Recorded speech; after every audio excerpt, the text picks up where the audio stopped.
വശത്തെ ഗ്ലാസ് അപ്പോൾ അടിച്ചു പൊട്ടിക്കുകയാണ്. വലിയ കല്ലിറക്കിയാണ് നടക്കുന്നത്. ED ഉദ്യോഗസ്ഥരുടെ വാഹനം പൂർണ്ണമായും പ്രവർത്തകർ തടഞ്ഞ് വാഹനത്തിലെ ബോണറ്റിലും മറ്റും വലിയ ശക്തമായി അടിക്കുന്നു. ആ കല്ലും കമ്പിയും അതുപോലെ തന്നെ കുപ്പി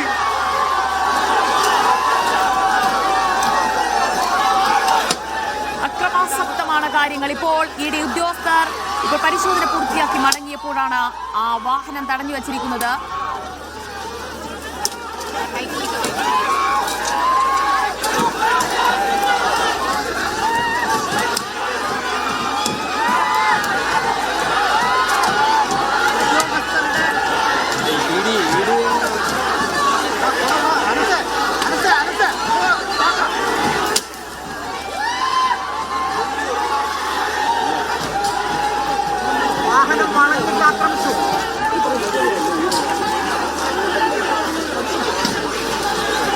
രണ്ടാമത്തെയും മൂന്നാമത്തെയും വാഹനം പ്രശ്നമില്ലാതെ മുന്നോട്ട്.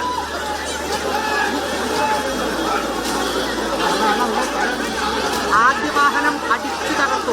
അക്രമാസക്തരാവുകയായിരുന്നു CPM പ്രവർത്തകർ എന്ന് തന്നെ പറയേണ്ടി വരും. ED ഉദ്യോഗസ്ഥരുടെ വാഹനം ഓരോന്നായി പുറത്തിറങ്ങിയപ്പോഴാണ് CPM പ്രവർത്തകർ ആ വാഹനങ്ങൾ ഓരോന്നായി തടയുകയും അതിന്റെ ചില്ലുൾപ്പെടെ തകർത്തിരിക്കുന്നത്. ആദ്യം ഇറങ്ങിയ വാഹനത്തിന്റെ കാറിന്റെ ചില്ല് കൂടി തകർത്ത് കഴിഞ്ഞിരിക്കുകയാണ്. ഇപ്പോൾ പോലീസ് ഉദ്യോഗസ്ഥർ പ്രവർത്തകരെ നേരിടുകയാണ്. ഓരോരുത്തർക്കെതിരെ ഇപ്പോൾ ലാത്തി വീശുന്നത് നമുക്ക് കാണാൻ കഴിയുന്നുണ്ട്. ഓരോ വാഹനത്തിനായി ഇപ്പോൾ പോലീസ് ഉദ്യോഗസ്ഥർ ചുറ്റും നിന്നുകൊണ്ട് സുരക്ഷയൊരുക്കുകയാണ്. വാഹനം മുന്നോട്ട് കടന്നു പോകാനുള്ള വഴിയുണ്ടാക്കി കൊടുക്കുകയാണ്. നന്നേ പാടുപെടുന്നുണ്ട്. ഇപ്പോൾ സംഘർഷാവസ്ഥ, വലിയ രീതിയിലുള്ള സംഘർഷാവസ്ഥ തന്നെയാണ് ഇപ്പോൾ തിരുവനന്തപുരത്തെ വീട്ടിന് മുന്നിൽ നമുക്ക് കാണാൻ കഴിയുന്നത്.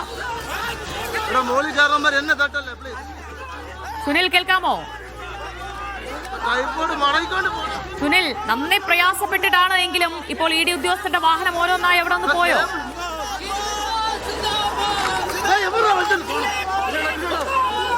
സുനിലിലേക്ക് വരാൻ ഇപ്പോൾ പോലീസ് ഉദ്യോഗസ്ഥർ ലാത്തി വീശുകയാണ്. ഉദ്യോഗസ്ഥർക്ക് നേരെ ഇപ്പോൾ പോലീസ് നേരിടുന്നു. വലിയ രീതിയിലുള്ള കയ്യേറ്റവും സംഘർഷാവസ്ഥയുമാണ് അവിടെ നിലനിൽക്കുന്നത്. ഇവിടെ പരിശോധന ആരംഭിച്ചതിന് പിന്നാലെ തന്നെ വലിയ ജനക്കൂട്ടം CPM പ്രവർത്തകർ അവിടെ പിണറായി വിജയൻ താമസിക്കുന്ന വീട്ടിന് മുന്നിലേക്ക് തടിച്ചുകൂടി എത്തുകയായിരുന്നു. അവർ ഈ പരിശോധന പൂർത്തിയാകുന്നതിനായി കാത്തിരിക്കുകയായിരുന്നു. ഏതാണ്ട് 8 മണിക്കൂറോളം അവിടെ പരിശോധന നടന്നു. ആ പരിശോധന പൂർത്തിയാക്കി ഇപ്പോൾ ED ഉദ്യോഗസ്ഥർ പുറത്തിറങ്ങിയപ്പോഴാണ് വലിയ സംഘർഷ സാഹചര്യം അവിടെ രൂപപ്പെട്ടിരിക്കുന്നത്. അവിടെ എത്തിയ CPM പ്രവർത്തകർ അക്രമാസക്തരാവുകയും ED ഉദ്യോഗസ്ഥരുടെ കാറിന്റെ ചില്ല് തകർക്കുകയും ചെയ്യുകയായിരുന്നു. വലിയ രീതിയിലുള്ള കല്ലേർ ഉൾപ്പെടെ അവിടെ ഉണ്ടാവുകയും ചെയ്തു. കൂടുതൽ ഉദ്യോഗസ്ഥരത്തെ അവിടെ നിന്ന് CPM പ്രവർത്തകർ അവിടെ നിന്ന് മാറ്റുകയാണ്. ഇപ്പോൾ കയ്യാങ്കളിയും വാക്കേറ്റവും ഒക്കെയാണ് നമുക്ക് ദൃശ്യങ്ങളിൽ കാണാൻ കഴിയുന്നത്. അവിടെ നിന്ന് ED ഉദ്യോഗസ്ഥർക്ക് ആ റോഡിൽ നിന്ന് അവിടെ നിന്ന് മുന്നോട്ട് പോകാൻ കഴിഞ്ഞോ എന്നതിൽ വ്യക്തത വരേണ്ടതുണ്ട്. വലിയ പോലീസ് സുരക്ഷയുണ്ടായിരുന്നു. പോലീസ് ആ വാഹനങ്ങളുടെ ചുറ്റും നിന്നുകൊണ്ട് വഴിയൊരുക്കാനായിരുന്നു ശ്രമിച്ചത്. പക്ഷേ അതിനെയെല്ലാം തടഞ്ഞുകൊണ്ടാണ്, പോലീസ് ഉദ്യോഗസ്ഥരെ എല്ലാം അവഗണിച്ചുകൊണ്ടാണ് ഇപ്പോൾ CPM പ്രവർത്തകർ കയ്യേറ്റം നടത്തിയിരിക്കുന്നത്. വാഹനങ്ങൾ തല്ലി തകർത്തിരിക്കുന്നത്. മുന്നിൽ പോയ വാഹനത്തിന് മുൻവശത്തെ ഗ്ലാസും പുറകുവശത്തെ ചില്ലും CPM പ്രവർത്തകർ തകർക്കുകയായിരുന്നു.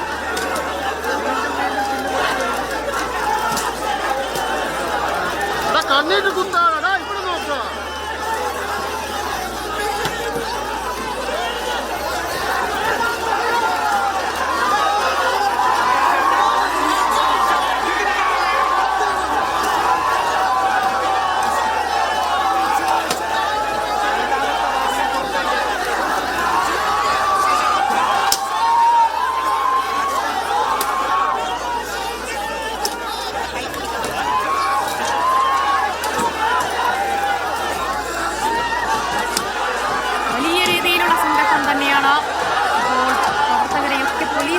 അവിടെ നിന്ന് തല്ലി ഓടിക്കാൻ ശ്രമിക്കുകയാണ്. അവിടെ നിന്ന് ബലം പ്രയോഗിച്ച് മാറ്റാൻ ശ്രമിച്ചതാണ് ഇപ്പോൾ വലിയ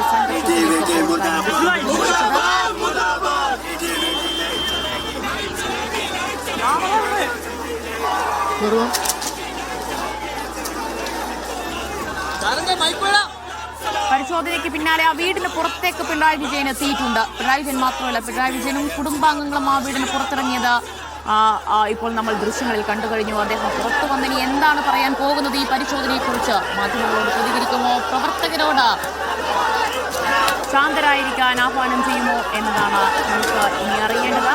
നമ്മളിപ്പോൾ കാണുന്ന ദൃശ്യങ്ങൾ ആദ്യത്തെ വാഹനം ED ഉദ്യോഗസ്ഥരുടെ ആദ്യ വാഹനം ആ ഗേറ്റ് കടന്ന് പുറത്തിറങ്ങിയപ്പോഴുള്ള ദൃശ്യങ്ങളാണ്. CPM പ്രവർത്തകർ വളരെ രോഷാകുലരായി ആ കാറിലേക്ക് കല്ലുകൾ എറിയുന്നതും തല്ലി തകർക്കുകയുമായിരുന്നു. ആ കാറിന്റെ മുൻവശത്തെ ചില്ലും അതുപോലെ തന്നെ പുറകുവശത്തെ ചില്ലും തകർത്ത് കഴിഞ്ഞിട്ടുണ്ട്. അതിന് ശേഷം മാത്രമാണ് ആ കാറിന് മുന്നോട്ട് പോകാൻ കഴിഞ്ഞത്.